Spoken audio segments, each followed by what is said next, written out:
As students wind down their third year of learning during the pandemic, new research demonstrates the dramatic extent to which the COVID-19 pandemic has impacted students' mental and emotional health.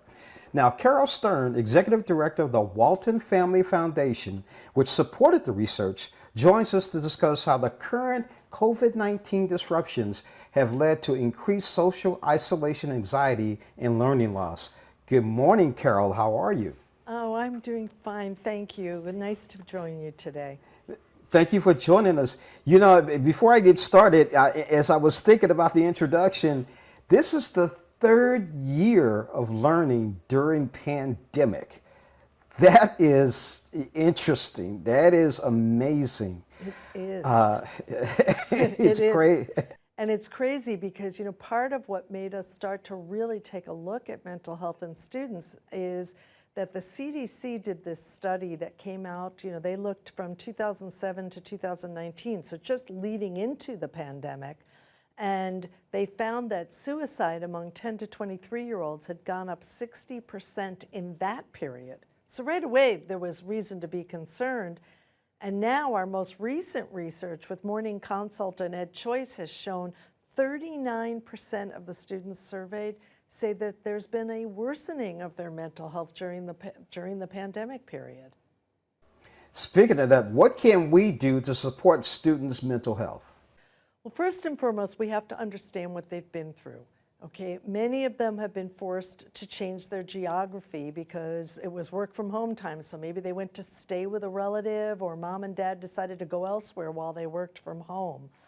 Secondly, we have to understand many have experienced death or loss from COVID. And, then thirdly, we have to understand they've been cut off from their friends, and they've been cut off from their teachers and the guidance counselor, even the woman in the cafeteria who might serve them lunch, the people who see them regularly enough to notice behavioral changes. So geography, death, and isolation, those three alone would be enough to put a child into the need for some support, additional support, during a period where that support just wasn't readily available. Now, what can viewers do to help students during Mental Health Awareness Month? First and foremost, we need to listen to our kids. We need to provide safe opportunity for them to talk to us about what they're experiencing, to help them to come to terms with what they're bearing witness to. Secondly, we need to look around. We need to learn what's available in our community and how we might bring our student and what's available together.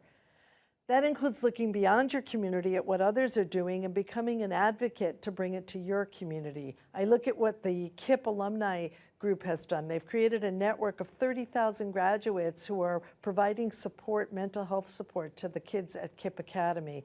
Or Sankova School in Indianapolis, which has created a class, an actual class where kids are actually talking about what they're experiencing, how to do good decision making, how to manage themselves, how to create respect for others.